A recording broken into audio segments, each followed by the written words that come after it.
Welcome to the show, Sunny Basra and Theo Scape. You are collectively founders of Soundrig, which is www.soundrig.io, which is a multidisciplined talent sharing platform to create the music for music creators and fans alike. I'll do a bit of a mini bio on both of you. Sunny, I'll start with you. An eclectic visionary, developer of ideas with a passion for being different, an individual with proven experience in client relations, project management and business development within the tech, startup, hospitality and travel industry. You're also an ambassador for service excellence with a fierce advocate for the independent and social enterprises. You've also got a passion for facilitating networking to deliver and exceed teams' needs, which is obviously what you bring with Soundrig as well. Theo, just moving on to yourself, passionate in hospitality and tourism.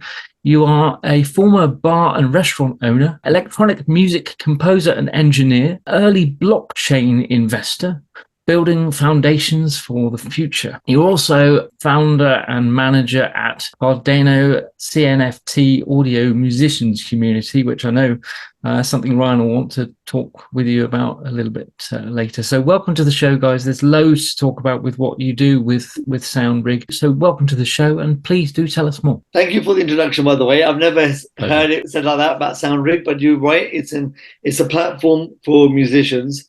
And what we're trying to do is we are offering something that hasn't really been offered before, in the sense that you have the traditional music industry and the format as it's always been probably for the last 40, 50 years. And we've seen from personal experience, not my personal experience, but people that I know, artists, we know that a lot of artists are being overlooked or being stifled in their careers, or are just not getting anywhere because they're not marketable or, in the eyes of execs. And the streaming sites aren't really helping, even though that they were meant to be for the good of music. Really, they're good for the end user. Absolutely, it should be, right? But for the people enjoying the music. But the people making the music are the most important people in this factor. And they're being overlooked, or they're being completely robbed, basically, of anything. So with Soundrig, what we're doing is we're leveraging the benefits of blockchain technology, which means that everything's on a public ledger, so that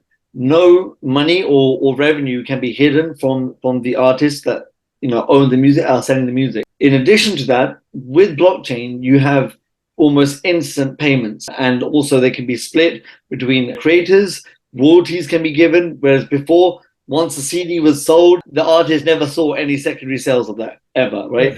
So now we've got so many benefits for the musicians and creators of all arts, actually, not just music. But what we want to do was provide a platform where all artists from all genres of music can be in one place, and all lovers of music can go to this one place and experience artists from all over the world. So, people love music from different countries, different languages. I mean, SoundCloud has all this in place, right? But it's all streaming. You don't actually own any of the products as well. So what we're doing is we're creating a place where true fans of music can discover new artists, so independent, upcoming and undiscovered musical talent from all over the world, and they can support their early careers before they blow up. So this is an experience for the musicians to get some revenue from their passion before they even picked up by the record labels. Because, at the end of the day, we're not saying to artists, don't go for record label, because obviously most of them are striving for this, right? They want to have that deal. Right. And so they should, if they get to that stage. But why do they have to not get anywhere before that stage, right? So this is the place where they can sell their music products, their songs, and then other items as well. And I'll get into that now. So the delivery vehicle is actually NFTs. And NFTs have got a bad rap recently because, it's true, because there's a lot of scams that have happened. There's a lot of rug pulls, as they call it in the industry, right? We wanted to get away from that, because actually NFTs are just the underlying technology. So we've called them tunes, as in TUN3Z, as in 3 representing Web3, so blockchain technology. And these tunes are a new type of musical product. And the idea comes from the original Soundrig idea, which I had back in 2011, so 12 years ago. And Bitcoin was out then, but blockchain as we know it was not. So there was no NFTs, there were no Web3 basically, and there was no smart contracts or anything like that. I'm from a town called Bedford, which is like musically gifted. There's so many like underground bands and like hip hop artists, producers, and stuff like that. Because I'm not musically gifted myself, but I'm around people that are. And so back then we discovered that they weren't getting anywhere. So we created this platform called Soundrig. We made a mock-up of the app, but it wasn't enough. So my friend Ben Milcroft, who helped me develop it, he's no longer involved. He just gave up on it. But I could not give up on it because I knew it was such a good idea. And then I kept on. And then in 2011, everything started clicking into place. And back then, I didn't have the team and I didn't have the tech. But I found my way after COVID because I used to be a concierge in hotels. An end was put to my career, let's say. I had to do a hard 180. And my skills is people. Like, I love people. This is what I do. So my natural empathy and I guess love for people, making sure that they're going to be good, came into this whole tech thing. And so fast forward, we got the team together, and here we are. So we've launched now. The MVP is out. The platform is working, and they're selling music. We've got 3 artists from the traditional, or what they call Web 2, so the normal internet, right? People who are on Spotify, who have been making music, are unknown to the Web3 community, or they're unsure of crypto, but they've been brave enough to trust us to get them on. And then we've mixed them up with some Web3 artists, which Theo actually is one as well, and he can jump in now, actually. So I hope we'll give you a good background. What happened. Thank you. Hey, thanks for creating it. Hello, everyone. I'm Theo. I'm a tourism and hospitality professional for many, many years. I've founded and managed two internationally multi-awarded companies. So I have a lot of business experience and marketing. And that's actually what I'm doing in Soundrig at the moment. I'm the CMO of the company. I had the chance to grow up into an electronic music friendly house. My parents used to listen to all the OGs like Boney M, ABBA, or all the more progressive, if you want, like Vangelis or Jean-Michel Jarre. And I just grew up with a sound. It was only natural for me to follow the electronic music steps. So at the age of 13, 14, I've asked from my dad to go and play in a bar slash coffee shop that one of his friends owned back then, and he let me. So it all started from there. I was good, so I've jumped from bars, clubs. I went to nightclubs. I was in London working in nightclubs. I've done releases. I've done music production for other musicians. I'm keep learning, though. Nobody knows everything in music, especially right now. But I think that as a producer, I've reached the point that, I can produce something that the audience can enjoy and say, and they can say that, this is something good. I'm producing mostly progressive house and trance and, all this. Okay, dance music. Dance music, yeah. Yeah, it's definitely dance uplifting. Music. Yeah. Tom, you got a question? It's fantastic what you're doing with the Soundrig platform. Have you struggled, or do you struggle with artists coming to you, or is it easy for you to approach them because they're you primarily seem to be wanting to deal with sort of up and coming artists and new artists to the industry? How are people finding out what you're doing and actually approaching you guys to be on your platform? When I first came up with the idea, I did think about how am I going to get artists on there, right? And how do you get artists from all over the world on there and interested? So I decided to create like a network. So what we're doing is we're giving people who are already in the music industry, like, there might be artists themselves, or there might be like producers or whatever. And I'm calling them agent managers, right? So agent in the sense that they're talent scouts first and foremost. So what I've got is we've got people in Portugal, in the US, Indonesia, we've got Africa, Nigeria, we've got Kenya, we've got South America. And these people basically are looking at finding local talent, underground as it were, and giving them the opportunity. Now, obviously, the opportunity is there, but you can lead the horse to water, but you can't make him drink it, right? So what we're doing is we're allowing them to find out, and obviously it's very, I guess, scary for them because they want to get the music out there and they want to be on as many platforms as possible. But as soon as they hear blockchain, they're like, what the hell? Like, we don't know anything about this. So what we're doing is I am personally teaching these agent managers everything they need to know about crypto, about wallets, about the blockchain, how it works and everything, right? So these people are now going to the artists and bringing them on. So I personally started with personal friends of mine who I actually took the idea to them in 2011 and they were well up for it back then. And the fact that I came back to them 12 years later and we're like, yo, do you remember that idea that I had, that crazy one? They're like, yeah, oh, it's happening. So I was like, you said back then you were interested. Now, come on, show me what you're made of, basically. So they've popped on. So one of these guys is Leon from Elcam Studio in Bedford, but he has got many, many artists on his books that he produces for, right? So on the studio. And three of them, T-Rocks, Chin Bees, who's a guy from Tanzania. They call him the Trap King of Tanzania. And trap music isn't really that famous over there, so he really stands out. And there's another one coming, Rano, R-A-N-O, and I think he's Dutch but living in the UK. So what we're getting is a real eclectic mix. Yeah. On the flip side of that, I managed to get a contact in a refugee camp in Kenya. And it's called Kakuma Refugee Camp. 250,000 people live there. Some of these kids are born there. They don't know anything else. And I'll give you the links after so you can share it in the video. I dig your stuff, man. I love that song. So they call the Golden Family, they call themselves. And there's also the Kakuma All-Stars.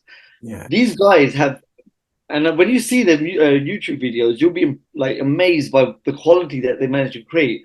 They've had to borrow a laptop from one person on the other side of the camp, a video camera from someone else, use someone's living room as the studio, and they've managed to create music which is out there. Now, if no one's going to give them the opportunity, then we will. Because, I'm sorry, the industry has had a long, long time to bring up artists that were talented but haven't got anything to come on, right? So for these artists, for them to get streaming, any money, from streaming, they have to do tens of thousands of streams. So if they're not known or they're not famous as already, how are they ever going to do that? But if they sell one of these tunes or music NFTs, they're going to make the same as doing 1,000 streams. Yeah. If they make a finite amount, like a limited edition amount of these tunes, like anywhere between 100 and 500, now they're going to make serious revenue immediately, which is unheard of for them. And also get themselves on a platform where there's other artists and their fans coming, and it's like a global stage, basically. We're going to collaborate on a social conscious tips. When you got artists coming through that you hear that they got a message of social conscious, introduce them to me, because at some point we want to start throwing festivals in this arena, right? Ryan, you got a question? Yeah, I do, guys. Let me preface this with, I've worked for a failed blockchain security company, and I own 3 NFTs, no big deal. But I just want to go I want to ask the questions that I feel like a lot of the public would ask that's not familiar with blockchain or Web3 or NFTs, which is, how do you make it accessible for the consumer to purchase or to find these NFTs and purchase NFTs? And especially for people who are like, I don't even know what an NFT is. So the whole blockchain world right now is uncharted territory for many people. Right, many people, they don't even know that it exists. Right. I think that onboarding people on blockchain, it's not easy right now. You need someone to guide you through the process. You need that mentorship, let's say. We've been discussing with people from many blockchains, asking them to make the tools necessary for people to do the transition as smooth and easy as possible, which it doesn't exist right now.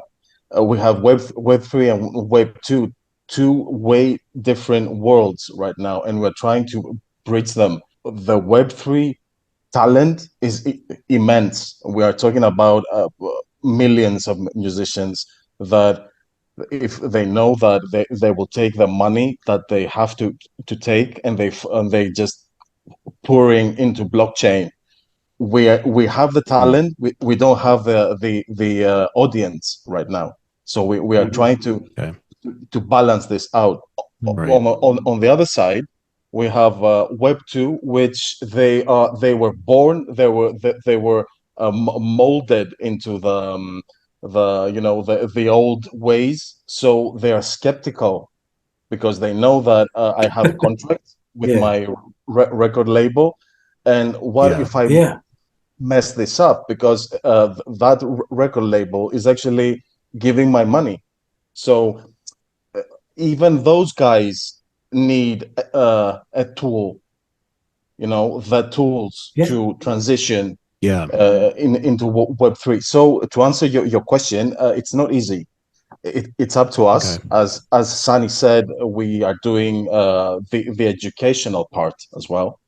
And personally, I feel obliged to educate both non-musicians and musicians, because the blockchain is a big, nice world if you know how to. I think they'll be fantastic. I'm just hoping that you guys can help to solve the aspect of like, what's the easiest way for me I want to buy this song. I love this artist.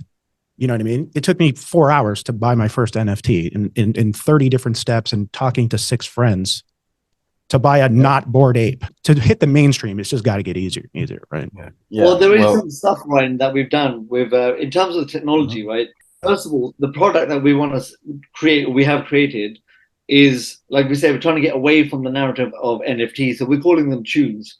Now, back in 2011, what was very popular were DVDs, right? Before streaming or anything like that. So my concept for tunes actually came from the DVDs.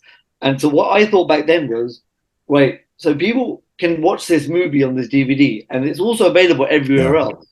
What makes this DVD unique compared to the movie anywhere else? Well, it's because you get a director's cut. It's because you get bloopers. Right. Because you get behind the scenes interviews. It's because you get whatever the fan would love about that the director or actor, whatever.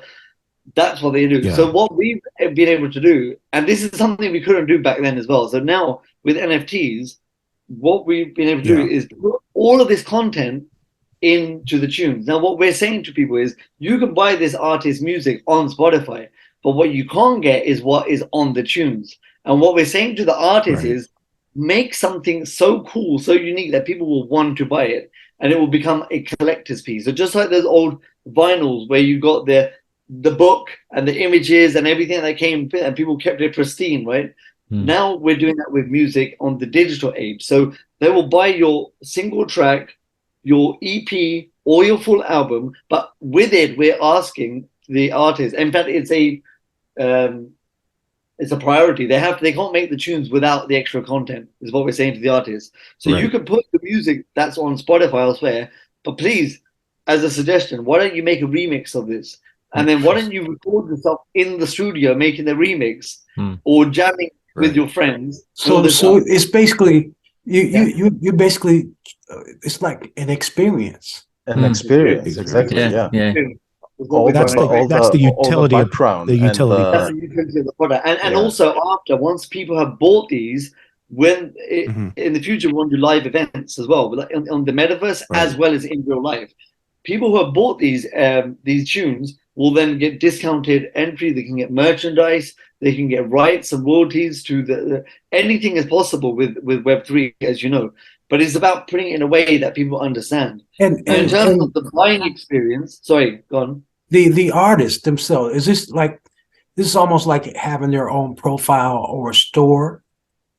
Exactly, yeah. So on Soundrig, we've done it so that once they complete they basically complete a form, we use the contents of the form and the images they upload to create like a profile page, a sub page. But what we're also allowing them to do is add their SoundCloud, their Spotify, their iTunes, their YouTube, all their socials, all their outlets. We don't take a single cut.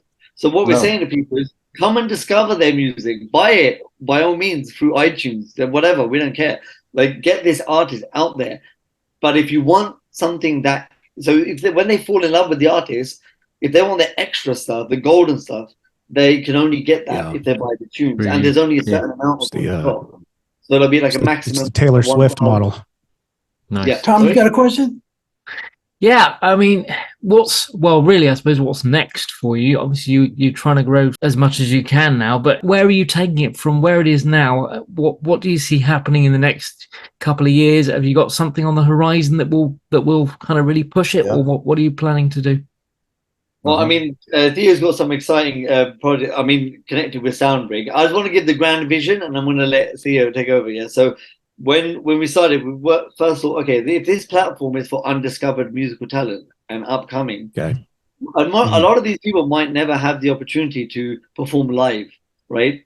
Which is why it was interesting when I heard about what you guys are doing, Music for Global Change, and all the concerts and everything that Skyler wants to do. So what we thought was, a year from where we launched, we're going to do an awards show similar to BET or MTV or whatever. But these will be solely people who have sold their music on Soundrig. And it'll be the Soundrig Music Awards. And we will allow these people to perform in front of not just live people, which will be in the thousands, but also on the internet through the metaverse. And then we're going to give them awards and stuff like that. And then it will continue. Now, I'm not ignorant to the fact that this is going to be difficult. And it's going to be a long struggle, right? But we're not in it for 1 year or 5 years. Like, I can see this going for a long time. As long as the music industry has existed, so will this new segment of it. And we want to be the people at the very start of it. And I think we already are. So the technology also that we built, this player if you go to the soundrig.io, there's a player there, right? Anyone with the music NFT in their wallet, right now it's just on Cardano, but we are going to go multi-chain, so you can connect your MetaMask wallet to it.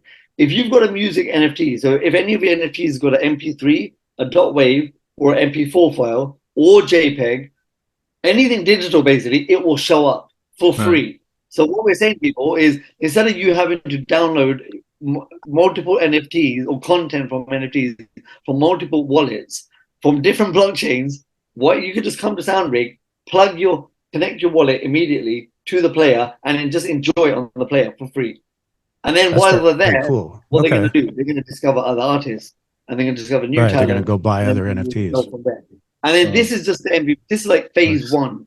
Okay, phase 2 is like the global expansion. So the other blockchains, and then connecting with other projects, and hopefully we can get the trust of some good-hearted people in the original industry, because I know there's a lot of sharks, a lot of predatory companies even that haven't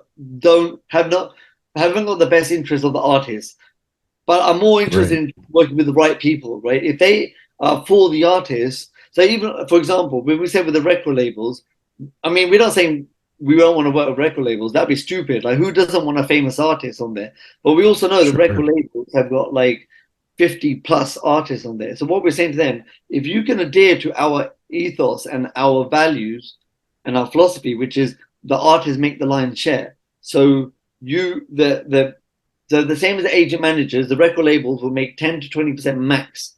Artists have to make a minimum 60% of all revenue, right? If they're happy with that, well, why can't you multiply that by every artist you've got? You don't need to be greedy, right? You could make 10% times that by 50. Get them to stop being greedy, If exactly, you got to stop being greedy. Like, what the hell? But and then that's why I'm saying we're not stupid. We're not going to say no to other famous artists coming to Soundrig and creating a unique tunes and selling it. But until that happens, we're also happy to give the middle finger and say, you know what, don't really care about you, because we're going to do something that they're not, and we're actually building for the unknown talent before they get. That's the cool thing. Yeah. And I mean, like, Music for Global Change has nothing to do with the regular industry of music, right? And you guys should do the same thing, because once people know that they can come to you, or word of mouth, like some other kids get on there from different parts of the country, and they go, I've had success here. You know what I mean? Well, they turn it on to their friends. That's how you get it going. Just labels, man. Come on, these people they're all about the dollar. They don't care about your feelings. And I always say this: it's the music. They've had the chance to prove it as well. They've had long enough. If they were going to do it, they would have done it already. You know. And if you want to see the change, you have to do it yourself. Simple as that. You have to be the change. You got to remember, it's the music business. It's not the business music. Exactly. Without the music, ain't no business. You know what I'm saying? So that's what they got to realize. Well, you take the music, people that create the content, the intellectual property, they're the ones with the real power. But Ryan, you got another question before we go? Yeah, I do. I have a question regarding distribution for the artist. So you're talking about, I understand the concept of like, okay, you're going to add the utility part of the song. You're going to add all the extras and things like that.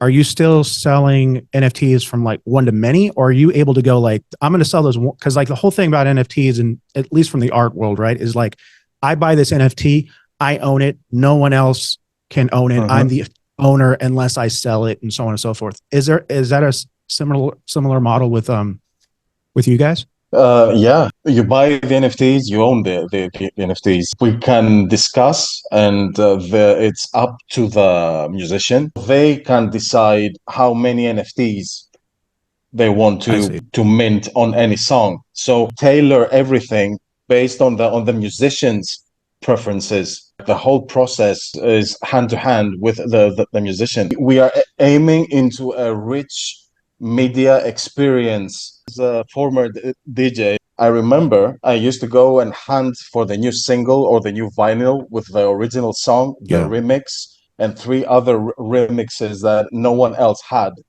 And that was the whole, value of finding something unique, like a white label exclusivity, right? So that's what we're trying to achieve with our NFTs. And for further utility and what we are planning in the future, a bit more specific, we are aiming on releasing a digital magazine. It will be called Poem, which is an acronym for Proof of Entertainment Magazine, and it will focus 80% on the musicians, like in-depth in interviews, like the link, the connection between the audience and the musician, like getting to know them better. This will be minted as an NFT as well, and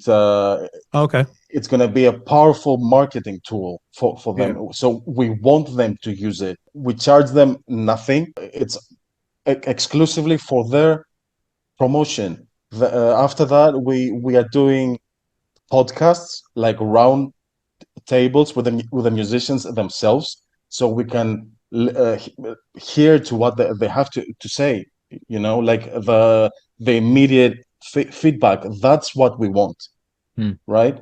Then we are planning on a more Web 2, Web 3 kind of connection, if you want, an application that we are developing right now, so you can have Soundrig and your NFTs on your phone. And we are also building a marketplace for the musicians. The musicians will be able to mint their NFTs from Soundrig and sell them on the marketplace. Like it's going to be a powerful tool. Yeah. Well, thank you, brothers, for coming on our show, man. And check out their podcast too on YouTube.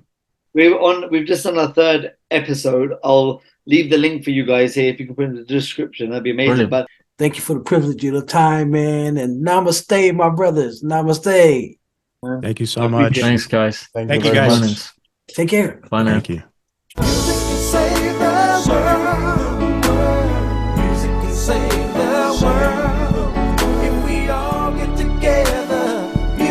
Save the world, yeah.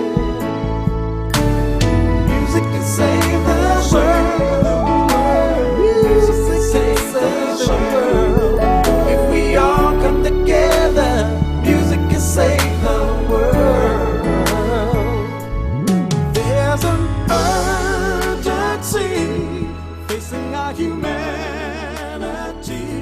Thank you so much for watching. To stay up to date, please click subscribe and hit the bell. You can also join our group on Facebook and find us on LinkedIn and Instagram.